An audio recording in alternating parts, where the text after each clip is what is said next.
books, shall we? Also, this is my new hair. I'm so happy with it. We're going to do a second round though because I want more blonde, and this was a lot of work and time, so maybe next time you'll see me, it'll be even more blonde. Who knows? Okay, the first book that I read this month, that I started my year with, is a book that I read on my Kindle, and it is hiiii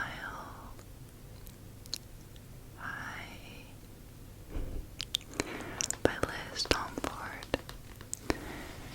It is basketball that they play. Basketball romance with a famous basketball player and a flight attendant. This follows Xander's and Stevie.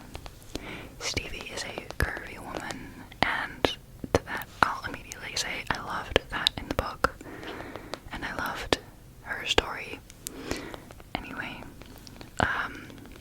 I would say it has a little bit of enemies to lovers, bully romance, like nothing extreme, just teasing, I guess. I don't want to give away too much about the story.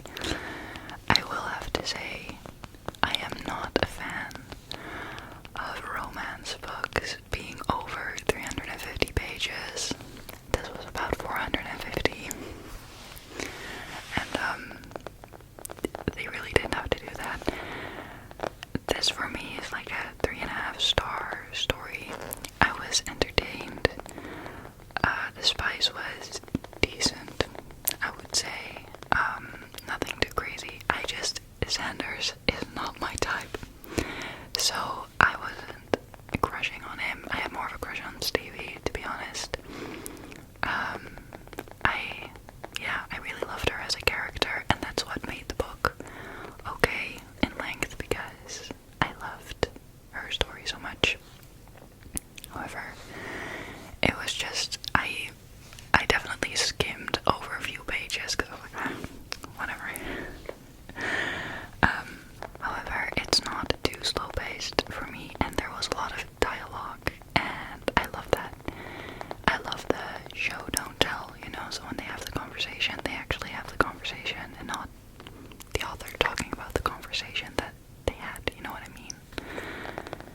So, 3.5 stars for this one, but it was a good one to start my year with, just cute little romance, I guess.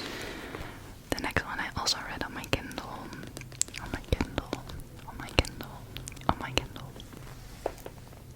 Let me grab it.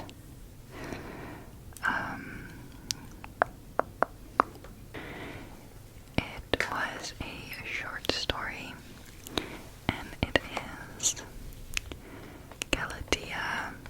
I don't know how to pronounce it. I think it's Galatea.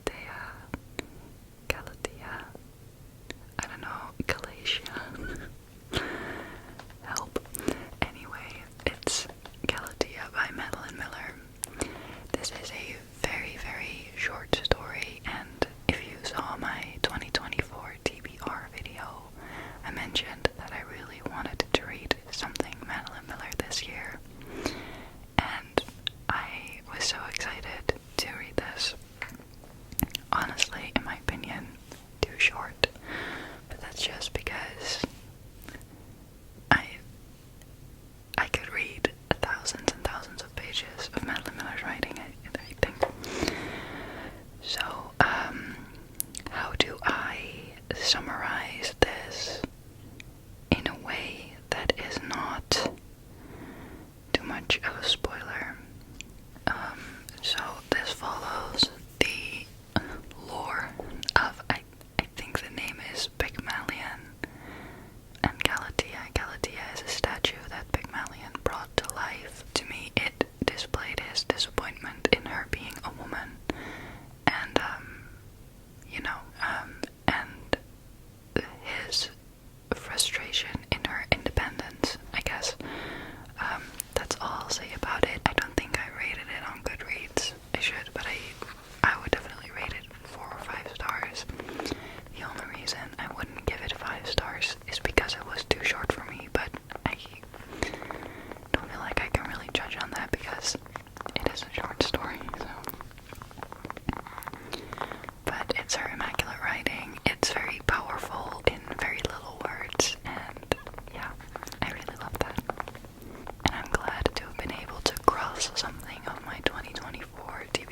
suppressed. So that's one.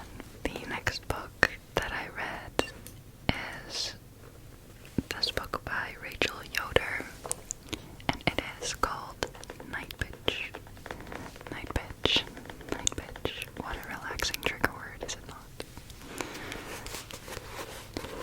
If you have read or have heard of Women Who Run with the Wolves, it is a nonfiction, a collection of all lore and myths and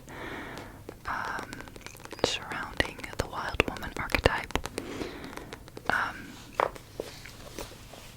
It has discussed so much how women over time have been incredibly suppressed in sit up straight, be a lady, don't be angry, be super kind and apologetic. And if you stand up for yourself, you're a bitch. If you are emotional, you're on your period and over emotional, dramatic. You know the drill. This book is a really creative take on what that oppression, the word, does to women, and it's female rage. It's female rage in a very feral and weird way, but very artistically. This woman, it follows a mother, okay? A full-time stay-at-home mom with a 2-year-old son and a husband who is away a lot. And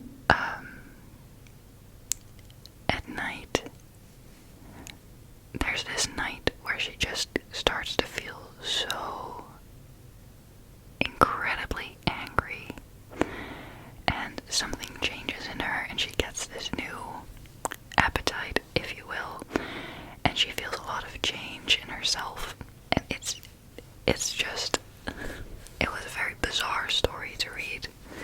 I think it's very well written. It's too slow paced for me. It's very descriptive, but I really enjoyed the plot. There were a lot of things that I did recognize myself and the people around me in. There were a lot of very relatable things, even though I am not a mother. I think that if you are a mother, I think you're gonna like this. If you feel a little bit of rage sometimes, I guess. So, yeah, I enjoyed this. I think this is also like a 3.5 star. It's nothing too crazy. It was all just pretty mid.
enjoyed. I have not had to use them. I have had no desire to use them, but I feel like I will definitely go back to this and look through it to get a nice writing prompt or exercise.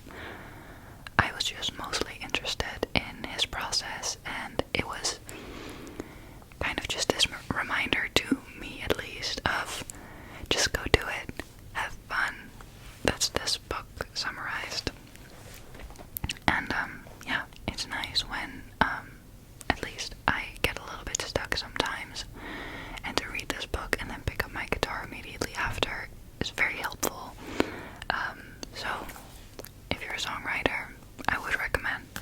If you are generally a creative person and you want to read a book more on creativity in itself and re-inspire you, I would really recommend The Creative Act by Rick Rubin.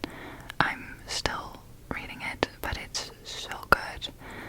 And also The Artist's Way by, I don't remember who, but they give a lot of great tips, I guess, on creativity. And for me, what is most motivating is to hear people talk about their creative process. That just automatically inspires me to reconnect to my own. So those were already all the books that I read this month. I just really don't have a whole lot to say about them. I am currently reading a short little novella on my Kindle, which is called Orbital. I really wanted the physical copy, but it was €22 for 100 pages story. So I downloaded it on my Kindle, which was still too much money for a PDF, like a digital file, but I was so intrigued. And yeah, I'll report back to you next month on that. And I'm also